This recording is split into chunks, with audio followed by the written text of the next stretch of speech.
Man. What's going on, man? Hey, how you doing, brother? I'm doing great, doing great. Looking forward to talking to you about some food. I see you a big Oh burrito yeah. guy. Yeah, man. Out here in the Bay Area, it's some of the best burritos really you're gonna find. And I'm lucky. And whenever I was deciding, kind of what approach I wanted to take with the food, I mean, it was an obvious option to do burritos just where I'm located at. I always make the joke that like in my neighborhood, in my area of San Jose, California, you can like punt a football in any direction and it's gonna land on a taqueria, man. That's good. Oh, yeah, That's definitely a good. good problem to have. But, yeah, man, it's episode 39 of Dreadful Talk. My lovely guest, Ryan Branham, host of the Ryno live show on YouTube, is kind enough to join me. And, just introduce yourself, let people know where they can find you and what you do, man. All right, I'm Ryan Branham. Ryno Live Show was a local guy who was doing local radio. We Okay. had a sports talk show on Monday night at a bar and a restaurant.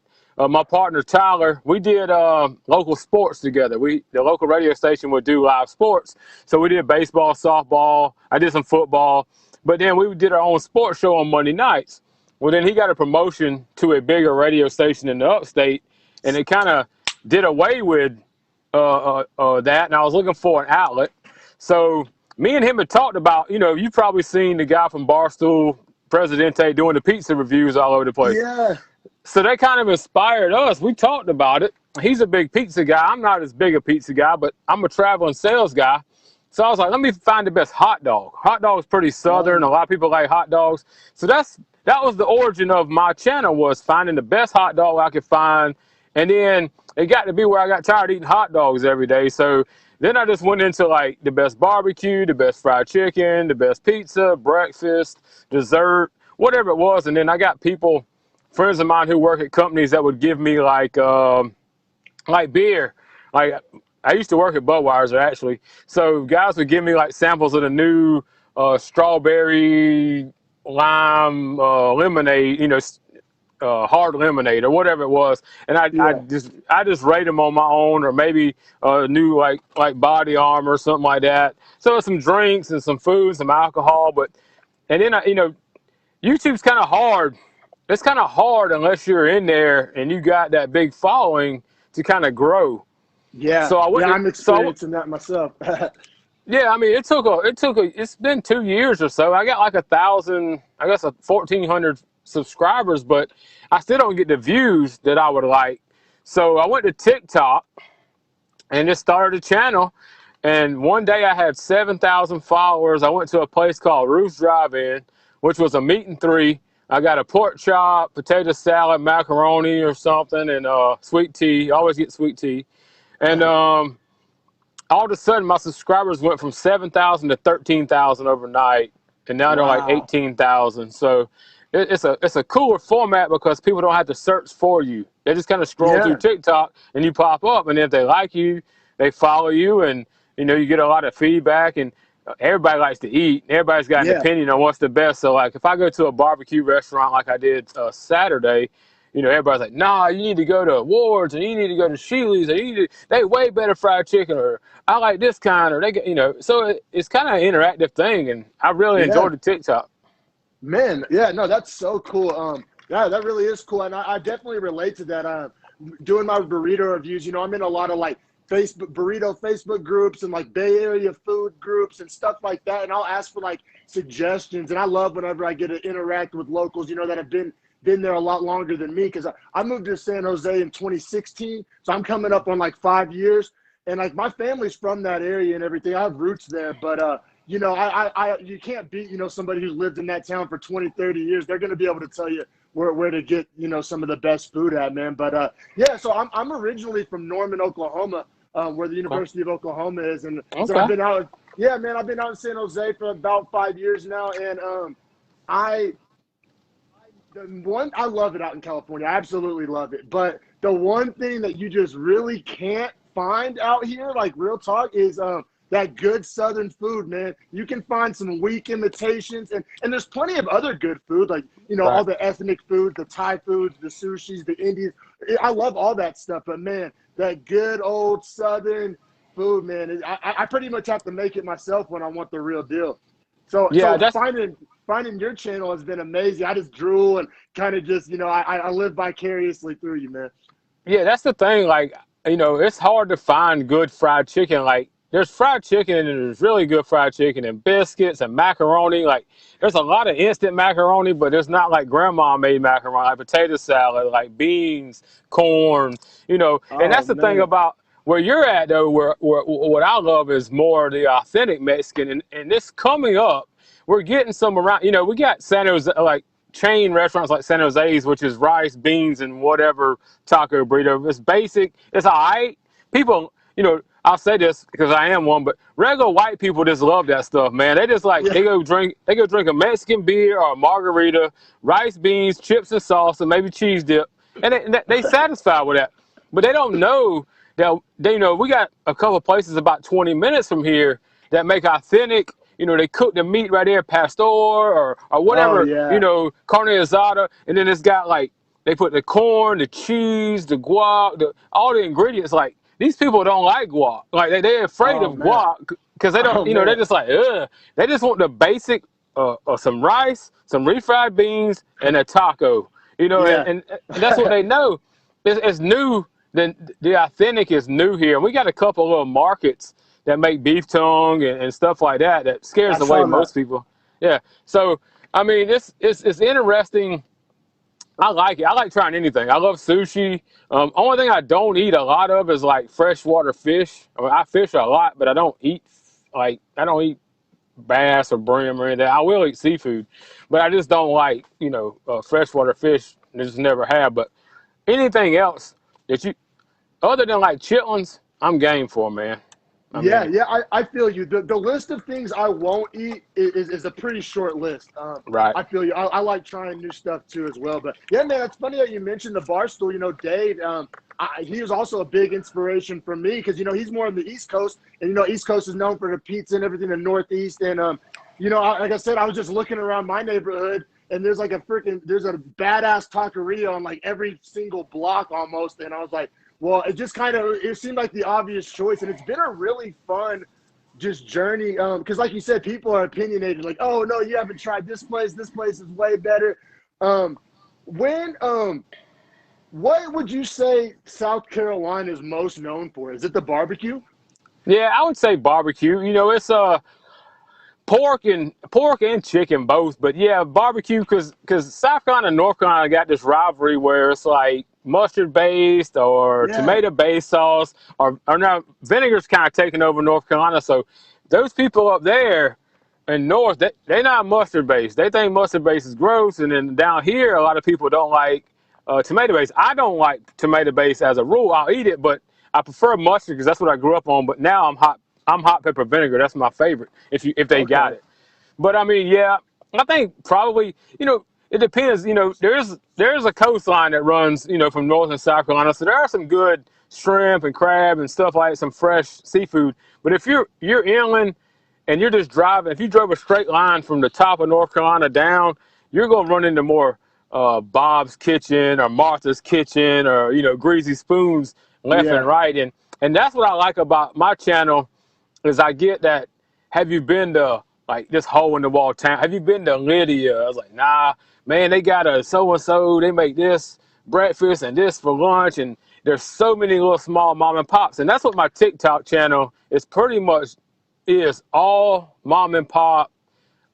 And I've been doing a thing where I put like a little, I put a I've been tipping all my people and I put it out there on my TikTok channel. So people been sending me like cash apps. So like every time I eat, if the meal's $12, I give them the person $12. Like I okay. match the food with a tip, kind of like Dave, but on a way smaller scale. But No, but that's cool though. looking out for small business because you know like they don't have a corporate sponsor like a Chick-fil-A to pay their bills when the Slows or Chili's or whatever. So a lot of these people struggle, man. They only have like Hmm. one person in the kitchen. They got half of the staff they used to have, and I worked at a restaurant in high school, and I'm real good friends with the owner still. And I know how it is, man. When you go from packed house to a 25% capacity, and then you turn around in places that sell alcohol, you can't have people sitting in there drinking like you used to could. That's a lot of the income You know, that's a lot of markup in alcohol, you know. And there's not Yeah. much into it like, you know, food. There's a lot of ingredients that make a taco. There's not but a bottle that makes the beer, you know. It's a Yeah. good markup for those guys. So everywhere I go, usually the day, either that morning or the night before, I'll pull up 3 or 4 spots and then I'll give one a shot, man. And you know, a lot of people say, well, you never have bad food reviews, and that's something I don't do. If it's bad, I don't post it. Because Okay. I don't feel like it's necessary for me to put down this place. You may even like the place. It may be Yeah. good. I might have got them on a bad day. It might just not be my taste. But you know, I know everybody likes to see that guy throw the food out the window, or you know. But it's no benefit to that person or to myself for a couple Yeah. likes on TikTok, you know, or YouTube. I just don't do it. I just don't have Yeah. any negative. If it's bad, man, I just delete the video and so it will. I mean. Yeah, I feel you. I've struggled with that kind of moral decision myself because I'm definitely not trying to hurt nobody's pocketbooks. You know what I mean? The restaurants got it hard enough during the pandemic. I've never full on like butchered a place. I've said, you know, this ain't the best, or you know, there's probably maybe better places you can go, Right. or there's nothing to write home about. But that's probably about the harsh as I'll go. Yeah, like I said, I'm not trying to rip anybody or throw anything out the window or anything either. Because and then I also try to always place it in context because, like, I've done some of my burritos. Like, right now, I'm up in Lake Tahoe. And, like, sometimes I'll do them in Sacramento or just different places in Northern California. And it's like, whenever you leave the Bay Area, you kind of got to adjust that standard a little bit. You Right. know, it's like you're not going to get as good of a burrito in a small town in the mountains as you are in, you know, downtown San Francisco. And you know, you kind of just got to factor that in. But I feel you, man. I've also struggled with that. Talking about some of the Mexican food in South Carolina and how you said some places aren't as authentic and some places, you know, are starting to head more in the authentic direction. I can also relate to that being from Oklahoma. So my mother, she lived her whole life out here in the Bay Area and then moved to Oklahoma like in her 30s with me as a young child. And I remember when we were little and we'd go to like a Mexican restaurant because Oklahoma, it's more like that Tex-Mex style, that Right. Southwest style. And like she'll order like a burrito and it came with like hot dog chili on it or something. And it blew her mind. She was like, what the hell is this shit? But just, you know, it's kind of like reverse culture shock, you know, because like, you know, you come from California, you order a burrito, you expect it to come wrapped in foil and, you know, onions and cilantro. And it's just, yeah, different strokes for different folks, man. But have you ever done a burrito review on your channel? I don't think so. I've done 2 or 3 Mexican markets, like the more authentic markets. I haven't done a basic one because everybody knows what a basic cheese quesadilla, rice and beans. But I have done tacos. We got some specialty shops, and I've had really good experience with the 2 I've done.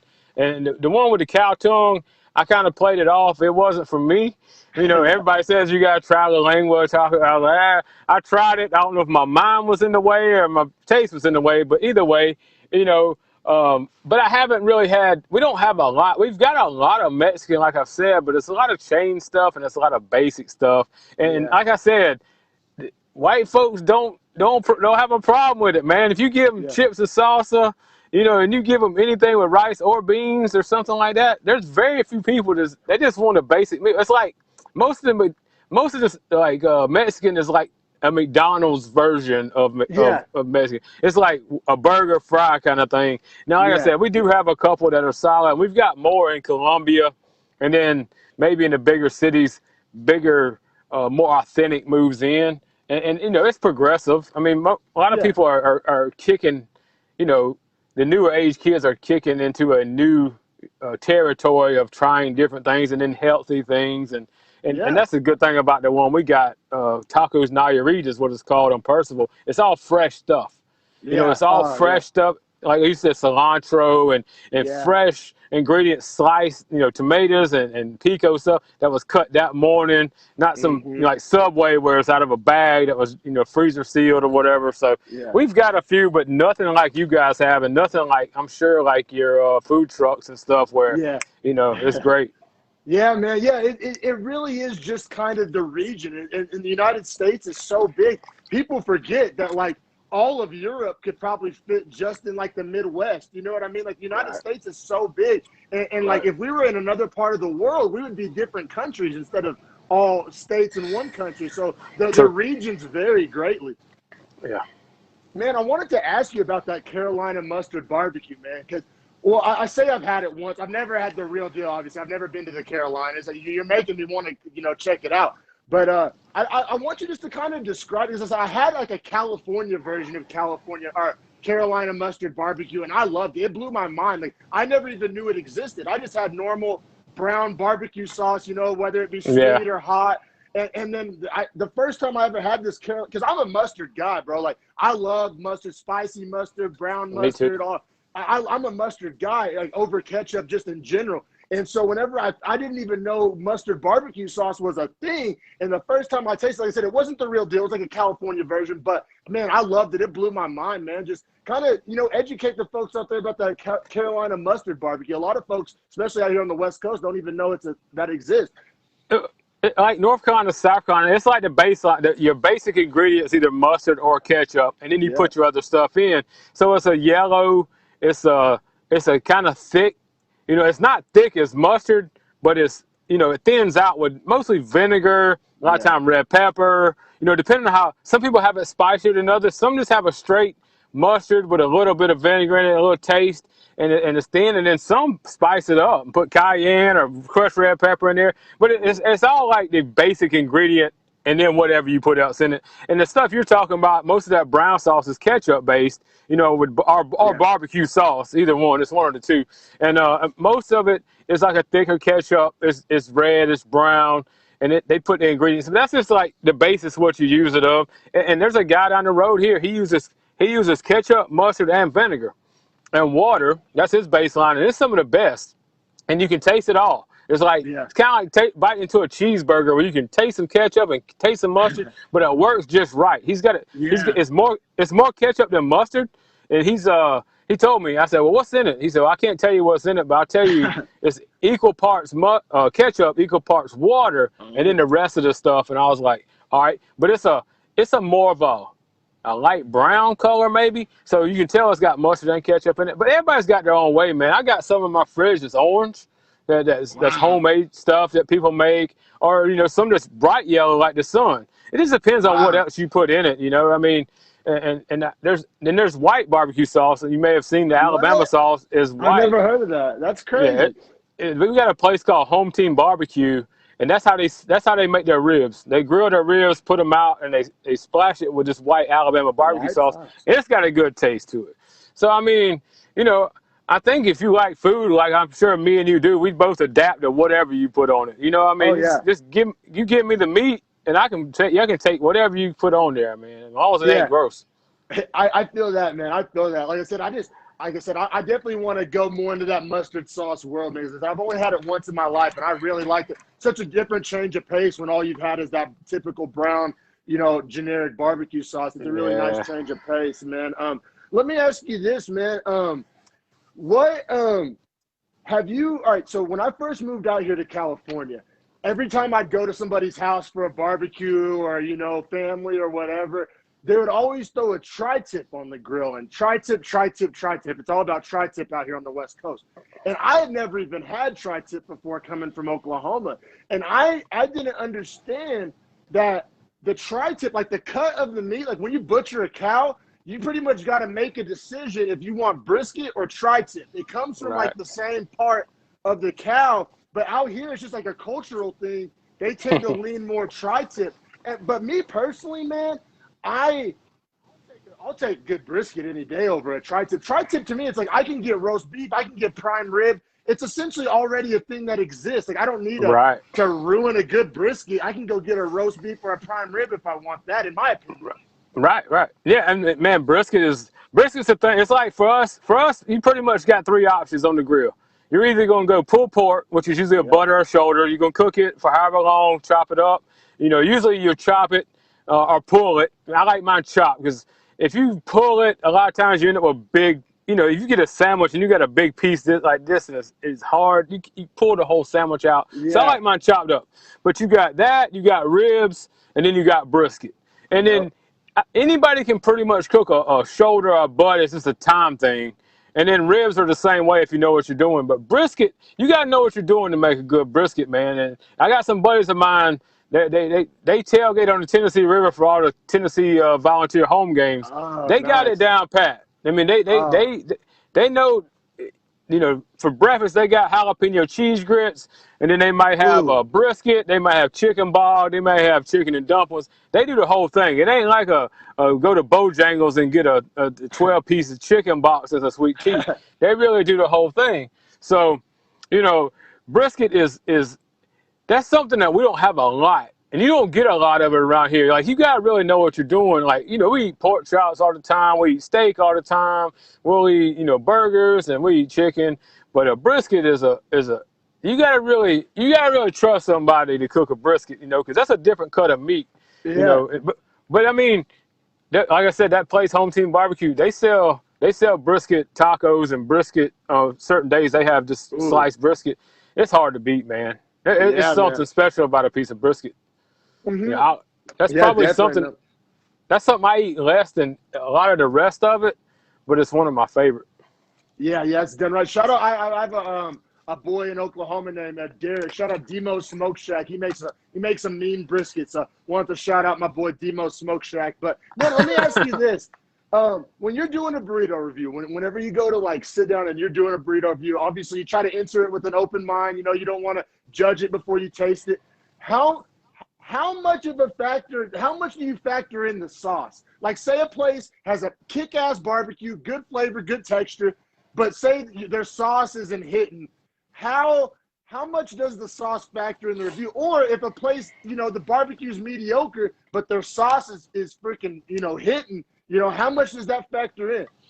There's two things I look at barbecue, and I feel like just about anybody, and I've eaten barbecue my whole life, and I feel like this. I feel like just about anybody can cook a butt, because either you can cook it in the oven, you can cook it in a crock pot. If you put it in the crock pot with some water long enough, it'll break down. You can cook Yeah. it on the grill.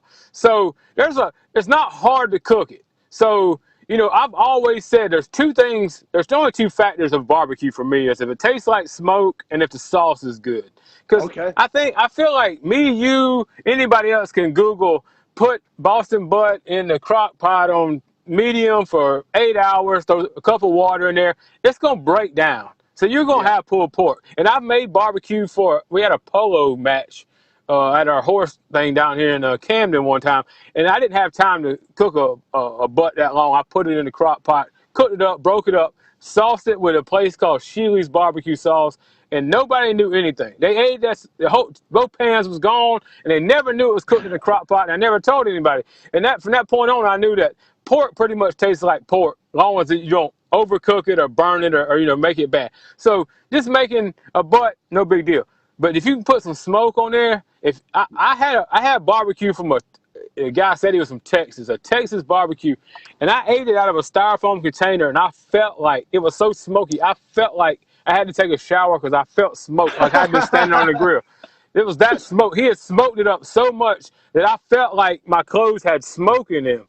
And Yeah. then on the flip side, I love a good sauce, man. And right now, like I said, I'm leaning vinegar. If you can get it just right where it's spicy and vinegar and a little pepper in there, it's good. I mean, I don't like the brown sauce to like the ketchup base for the most part, unless it's more liquidy. And if it's Yeah. spicy, I can still eat it. But a regular old Kraft barbecue sauce, I just don't like. And I don't like thick sauce. I don't like a lot of sauce. I don't like to have to stop eating to wipe my hands off, like the Dan Patrick commercial at TGI Fridays or whatever, where he's got sauce all over his face.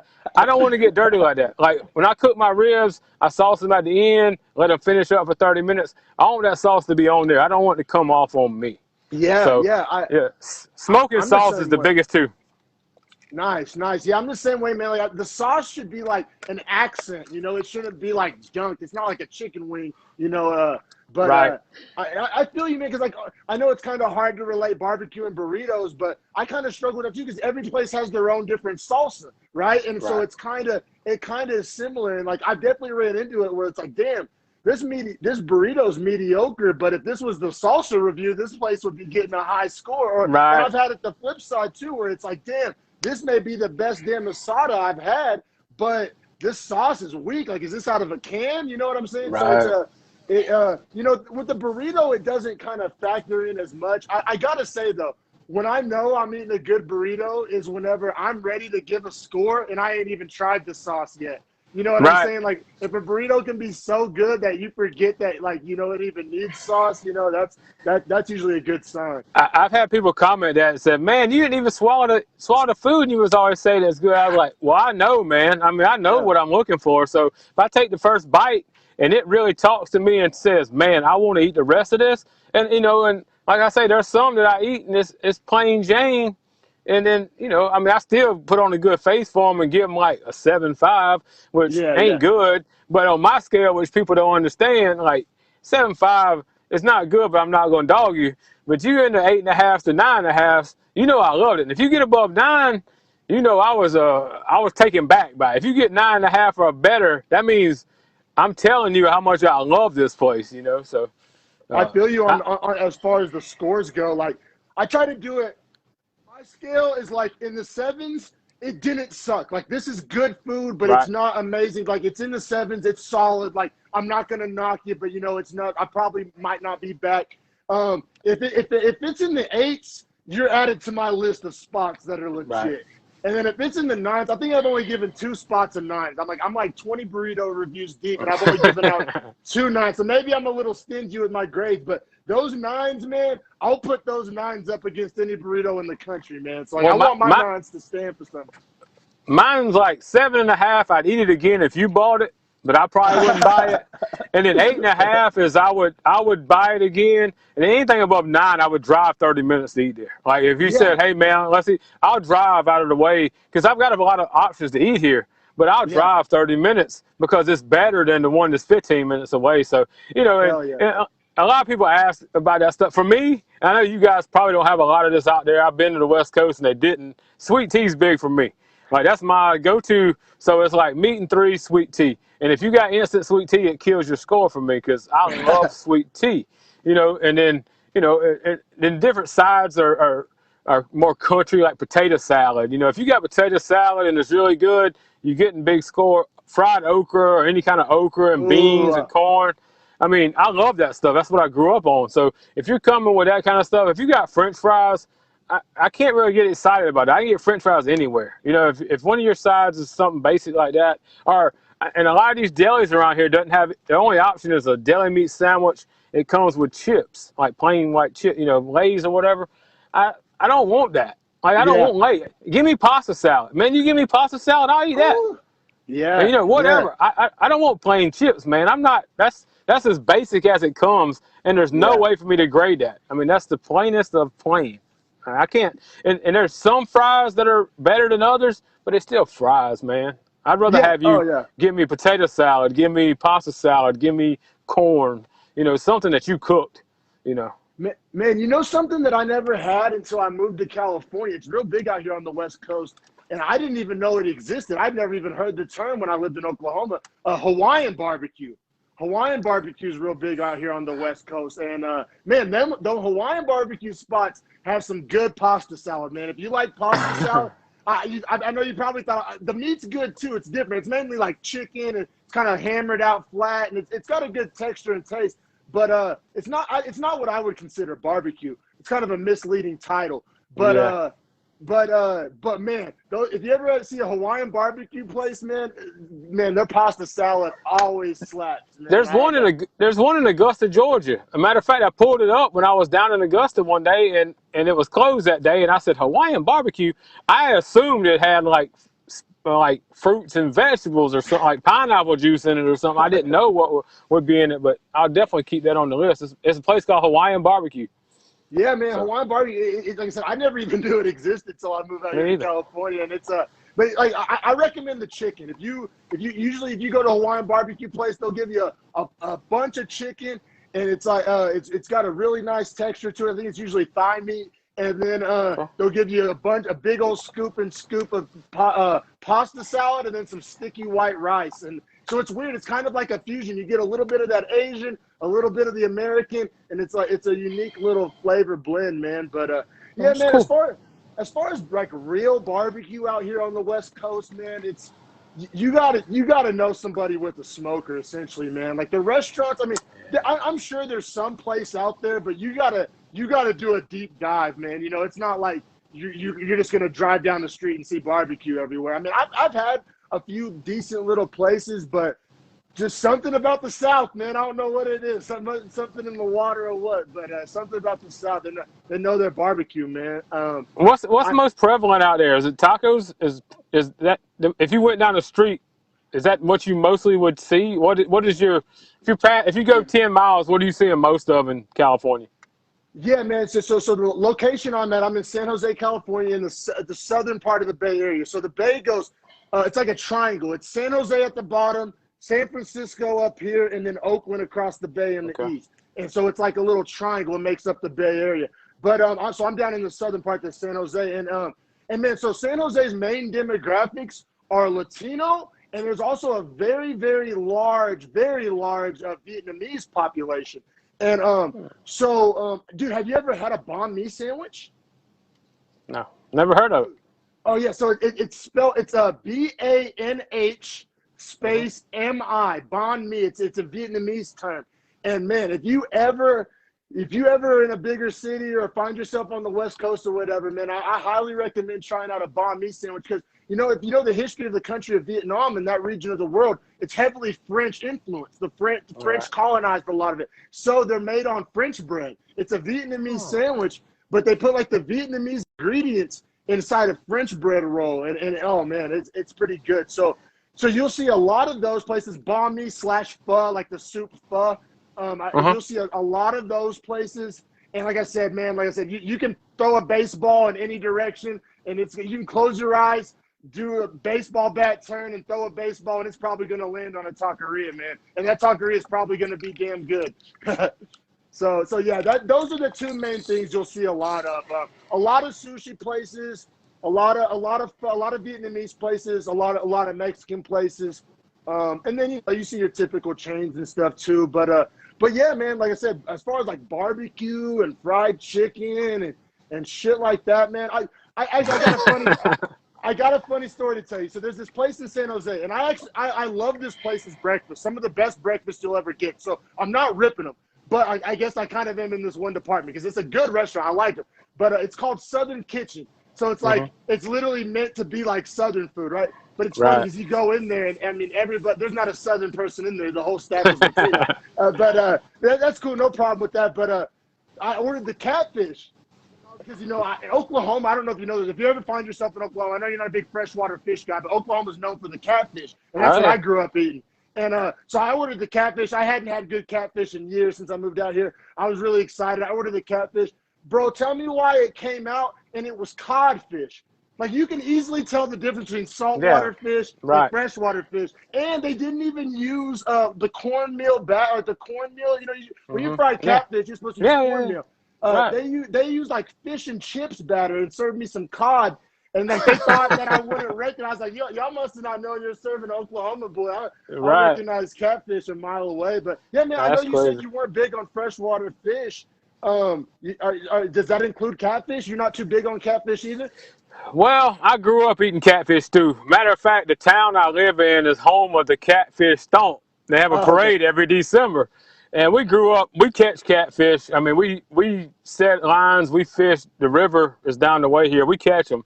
It's just something, I don't know, man. Really, I still love good crappie. I'll eat some fried crappie or something like that.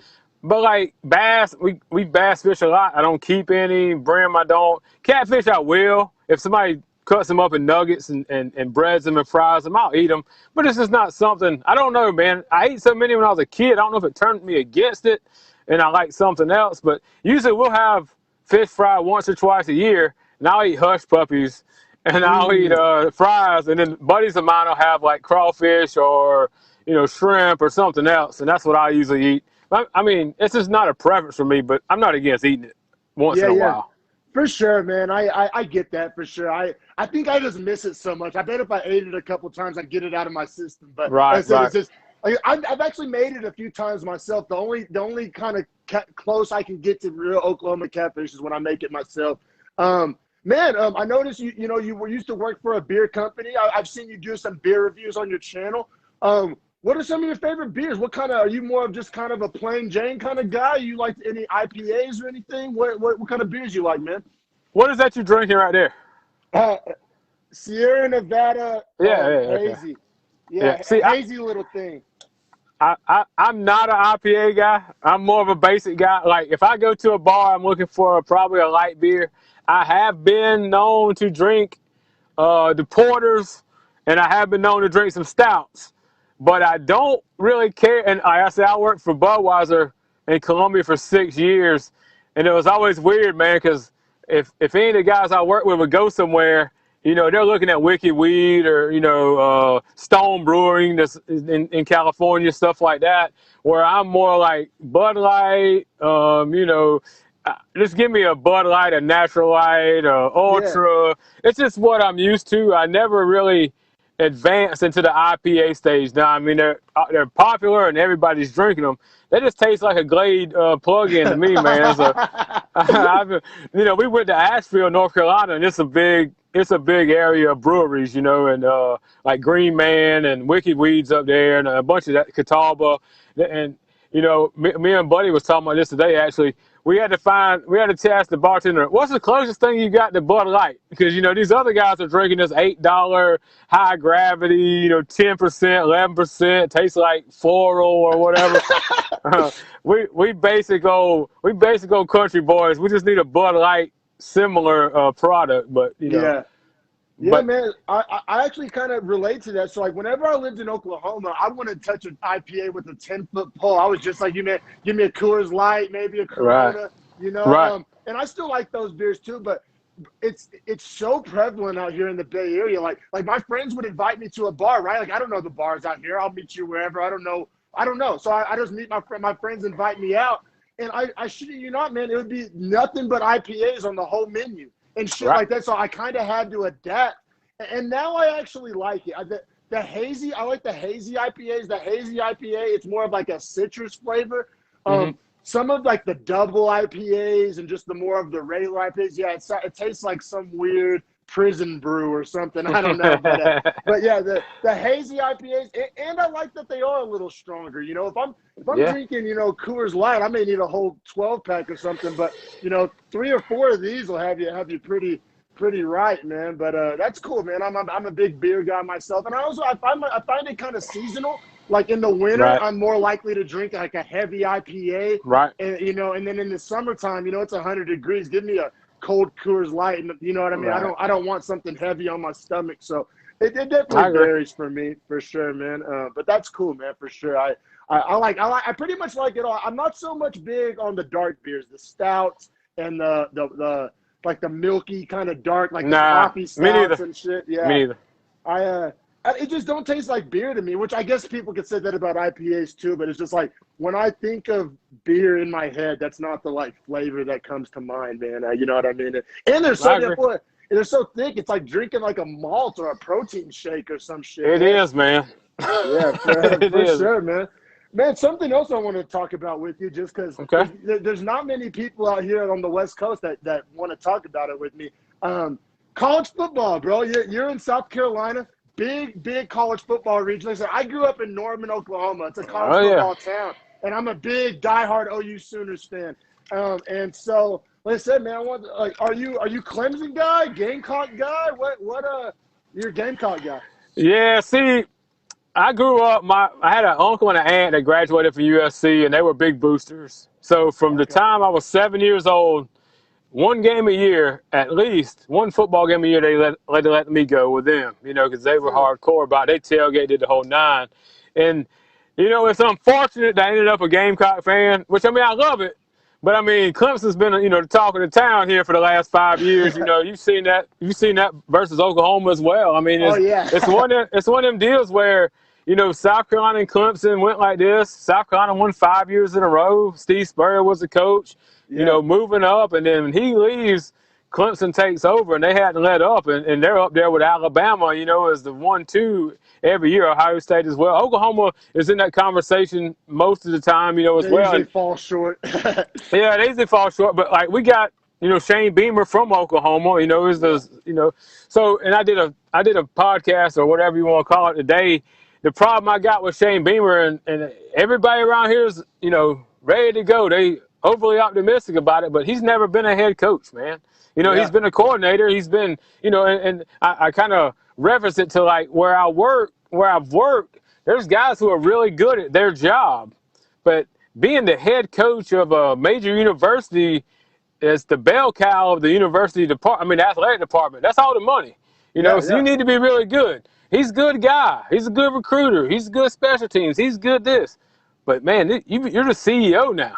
Yeah. You're over everything. You're on the top of that tree. Where you was right here. You only got a couple things to worry about, and I kind of worry about that. Plus, I worry about South Carolina's not very good right now, and the SEC's really good. So I mean, Yeah. Alabama's there every year. Georgia, Florida is good every year. It's one of those deals where it's going to take a lot, and I don't know. Spurrier kind of turned it around because he had that respect. Yeah. Yeah. He could walk in and say, "I'm Steve Spurrier. I won the Heisman Trophy. I won a national championship. I've done this, that, and the other." Shane Beamer really can't say that. It's a lot of hopes and dreams, and I think we're in a bad spot, to be honest with you. Not because of him, just because we're not very good. Yeah, no, It's turning around a college football program is so hard, especially nowadays with the social media. Because nowadays the recruits want to be part of something cool. They don't want to go, you know what I mean? They want to be part of the in-style thing. And because back in the day, you're Steve Spurrier, none of that shit existed. You could walk into a living room and tell you X, Y, Z of why this is going to be a great idea to come here. But then, nowadays, you go in a kid's living room, X, Y, Z, you should come here. But then they hop on Twitter and all their buddies are going to Alabama and Clemson. It kind of just everything you said kind of goes out in one ear out the other. I feel you. I'll say though, Lincoln Riley was never a head coach before, and it's worked out pretty damn good for us. So maybe there's hope in there. Lincoln Riley's got that mind. He's got that offensive mind. Bob Stoops knew off the get-go, when I leave, this guy's going to step right in and not miss a beat. And they've been solid. They've had some struggles. Spencer Rattler struggled a little bit at the start of this year as a freshman. But, once you get to that Florida game and the bowl game, man, he was hot as anybody. So, and Oklahoma's going to get them recruits out there in the Midwest. Nebraska's not very good as of late, so they get those guys. They don't have to really compete with them. Texas has been down for a while now, so you're the talk of the Midwest right now, so you're getting a lot of those recruits. Plus, like you said, Lincoln Riley knows what he's doing, man, and he's a good coach. So but I mean, you never know, man. You put it together, like Dabo Swinney was a wide receivers coach before he took over at Clemson, man. And he came out of nowhere. That's the positive. I mean, he was 6-7. They talked about maybe replacing him, and the next thing you know, he goes on this run. He gets to Sean Watson. Next thing you know, he's got Trevor Lawrence.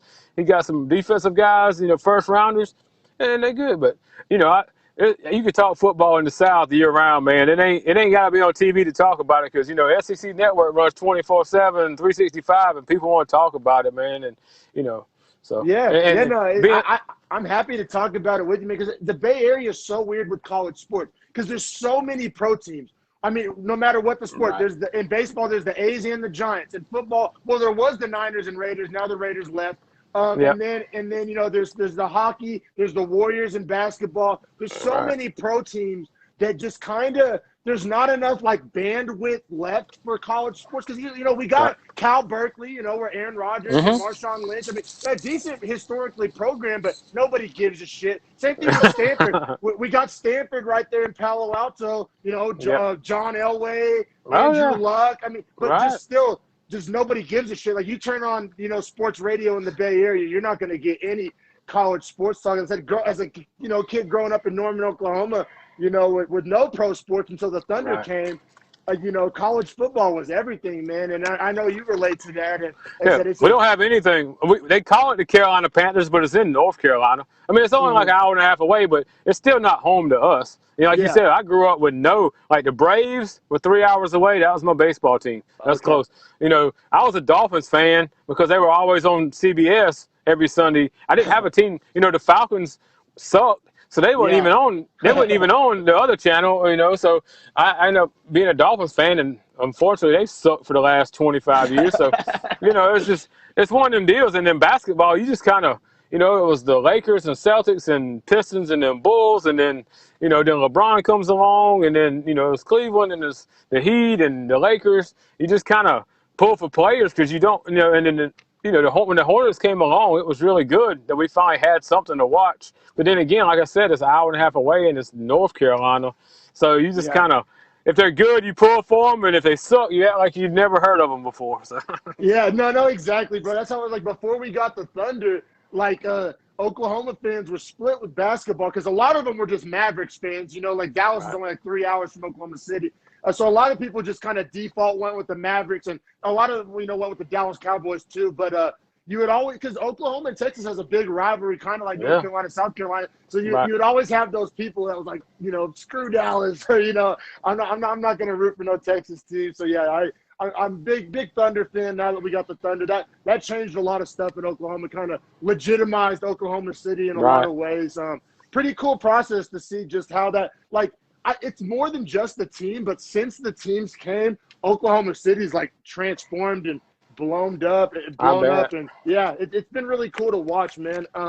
Also wanted to talk a little bit of fishing with you. I know we have a little bit. You say you enter bass tournaments from time to time. That seems pretty damn interesting. So I always grew up fishing kind of just casually, kind of in a country way. Like you throw a worm in the water and whatever bites it, or you throw a minnow in the water and whatever bites it. And I never grew up fishing for a specific type of fish. So you're a bass fisherman, and then ever since I moved out here to California, you almost kind of have to target a specific kind of fish in California. You either have to go for trout or go for halibut or go for sturgeon. Like you can't, and so that's something I'm struggling with. You typically go for bass. So just talk to me a little bit of just going after a specific type of fish, and just what about South Carolina bass fishing in general. Well, we fish out of kayaks generally. I've never fished out of kayak before. A buddy of mine was a big kayak fisherman. He put me in one of his kayaks one day. We floated down the river about 10 miles. We caught about 30 fish that day, and I was hooked. Went and bought one. Yeah, that's so like now a great day. It's kind of bass fishing is, you know, it's, you know, there's you know, $1 million tournaments, you know, that you know, so. The thing about like a bass is they kind of got an attitude, and everything changes, like whether the weather's, you know, it's sunny or windy or if it's overcast, everything changes. So it's harder to catch them. Like you talked about growing up, just like me, throw a cricket out there, you throw a worm out there, it sits, it goes under, you catch whatever it bites. You know, and brim and catfish, they don't really change a lot. They're going to eat. They're just there to eat. Where a bass has got some kind of mentality where, like, right now, if you're fishing for bass in waters in South Carolina, you're using something like a red bait, something that looks like a crawfish, you know, something like that. 2 weeks from now, it'll be something that looks like a shad, it looks like a brim, it looks like a bait fish, you know, and they just change. It's never the same thing. I mean, you can throw a rubber worm out there most of the time of the year, but if you're using a bait, it's got to do color, size, sound, a lot of it smell or taste or feel. It's just it's like a science. If you're going to be really good at it, which I'm not really good at it, but if I got a buddy of mine, he went to USC, won a national championship on their fishing team, and now he fishes for the he fishes for the Bassmasters, and he that's his whole mindset. Like even his days off when he's not fishing, he's fishing. He's reading maps. He's looking at where fish should be, what they would bite, what color, what is the bait in that lake, and if it's this, you got to throw something that looks like that. And then, you know, you know, they got technology, depth finders and sonars. They can see what the structure is under there. It's a high tech deal. It ain't.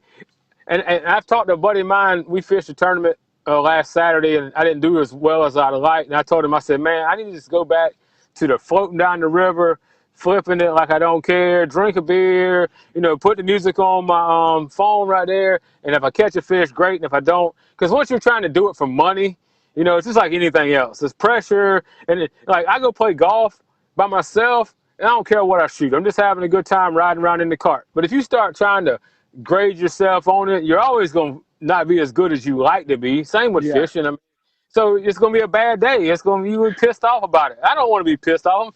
You know, I'm in my 40s now. Once I turn 40, a lot of that serious stuff left me, man. So I'm just here to eat, drink, play, fish, do whatever I can, just to have a good time, man. Nothing too serious. I've already lived that serious part of my life where I was worried about stuff.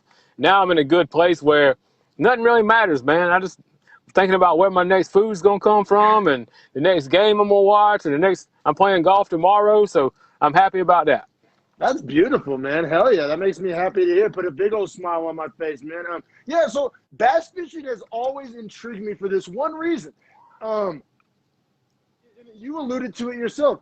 Really, nobody eats bass, but it's like probably the most famous like game fish there is. Everybody loves to fish for bass. So it's bad to eat, but good to fish. Is that because of kind of like you said, the challenge and kind of the mind games that bass, like it gives the fishermen a challenge? Is that why they're so popular to go after? Because you got to admit, it's kind of ironic that they're probably the most popular fish to go after, but probably the least popular fish to eat. Well, you see it on TV, and these guys are fishing for this much money. And I guess it's like a measuring stick. This guy caught 20 pounds and won. Can I go out there and catch 20 pounds? And then on the flip side, a lot of it's conservation. Now, some people that catch, you take home the smaller ones, take them home. But once you get a 4 or 5 pounder that's, taking 8 years to get that big, you want to keep them in the water, throw them back so they can keep, because only they have 1 million eggs, but only 2% make it because of other bait fish. And so most of it's conservation. You're not going to catch many guys who fish for bass a lot that's going to take any home. And they'll take the small ones, they'll call them out, and they just get out of the way. All they're doing is, taking food. But if you get a 3, 5, 7 pounder that's producing that many eggs every year, I usually throw those guys back. Just because of conservation, it keeps the cycle going. Because if you take, it's like the buffalo, man. You kill all the buffalo, you don't have no buffalo no more. You catch all the fish and keep them, you don't have no fish no more. So I think it's a conservation and respect thing. And I think our generation is doing a lot. Where I see guys who keep everything they catch, which is crazy to me. But then again, some of those guys may be feeding their family. I'm okay with that too. You got to weigh it out. But the average guy who's not, we usually throw them back, man. I mean, even the biggest cat, we catch a lot of 10, 12, 15 pound catfish. We'll keep them. If we catch 30, 40, 50 pound catfish, we throw them back because they're keeping the cycle going. Yeah, for sure, man. That's super interesting. Yeah, I've noticed that too, man. Like, the new generation of outdoorsmen, the hunters, the fishers, they're real conservation minded, which is beautiful because, a lot of people, especially being out here where I am, they want to demonize these people as these bloodthirsty rednecks when in reality, they're doing more to keep nature in the cycle than you are sitting there on your laptop complaining about it.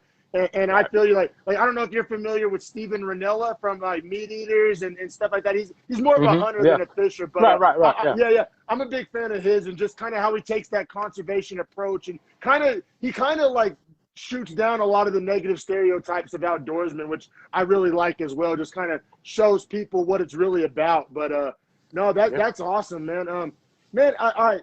A couple basic food chain questions, and then I'm gonna let you go. Just kind of I want to get your opinion on some of these. These are highly debated food chains. I want to get your opinion on which one's better. And if you haven't had one of them or they don't have them in South Carolina, that's fine. You can just say next. So a big debate, especially me being in California now and originally being from Oklahoma, a big debate is In-N-Out versus Whataburger. Have you ever been on the West Coast to have an In-N-Out, or do you know? Or no, but I've seen all the debates, and one talking about the fries are trash or the sandwich looks like this or what, and I've seen a lot of the social media banter back and forth. But no, we don't have anything like that, man. We're super basic. I know it's all West Coast stuff. Yeah. But what's your take on it? What's the best? Just for me to know. So if I do go. Yeah, for sure. So In-N-Out's fries do suck. That's a true fact. They don't put no salt, no nothing. It's just straight fried potato, which I guess if you're a minimalist or whatever, that can be good. But yeah, not a whole lot going on there. But the same thing goes with their burgers. If you go to an In-N-Out burger, their menu has 2 things on it. You can get a single, a double, some fries, and a milkshake. It's not like McDonald's where there's chicken sandwiches and all this. You can get a burger, a double burger, some fries, and a shake or a soda. That's literally the whole menu. Hey, the name of the store is In-N-Out. So you going in or you going out? And that's the only options you got, I guess. Yeah, but so the thing is about their simple menu, they have what's called a secret menu or a hidden menu. And so it's like if you order the plain shit, it's pretty plain Jane and pretty boring. But like if you ever go to In-N-Out, keep this in mind, animal style. Get your burger and fries. They call it animal style. I think they just put some caramelized onions and some like Thousand Island dressing on it, but it adds a lot to it. So the thing about In-N-Out is you have to know the secret little things because it ain't on the menu. It's weird. So I loved Whataburger back when I lived in Oklahoma. We don't have them out here where I'm at, but when I lived in Oklahoma, I loved Whataburger, and it was open 24 hours a day, which was super clutch. They had really good breakfast too, like a chicken biscuit breakfast sandwich. And but I heard they changed ownership and they went downhill. So back whenever I was living there and eating Whataburger, I would choose Whataburger all day, every day. But a lot of my Oklahoma friends told me that Whataburger's kind of gone downhill a little bit in the past couple of years, maybe changed ownership or something. So yeah, that's always a fun debate to have. I'll probably still lean Whataburger because I haven't tasted the new shitty version. But but yeah. And then do you guys have Cane's and Zaxby's out there? We got Zaxby's. I've seen Cane's, but I've never. I've never been there. So Zaxby's we've got. I'm not a big chicken guy. Yeah. Oh yeah. I was just saying, yeah, like it's pretty basic, chicken strips. I was watching one of your videos where you said millennials eat nothing but chicken strips, and I cracked up laughing. Man, that was hilarious. Yeah, I mean, I like the sub sandwich. I like your new whatever your new thing is. Whatever something different is, the new menu item to see whether it's good or not. I know what a chicken tender tastes like. Yeah, no, fair enough. That was always kind of a debate in my hometown because right before I left, we got a Zaxby's. We didn't have Zaxby's, but then we got them. But Cane's was like well entrenched in Norman and had a big like following. So it was like the big debate over, Cane's versus Zaxby's.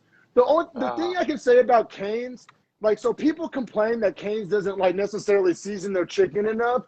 And that's probably true. But the texture, like it's always super moist and juicy, which some chicken strip places can be a little dry or crunchy or whatever. Oh yeah, and right. So the Cane's, you mix that juicy chicken strip with, and they have their own sauce, and it's pretty solid.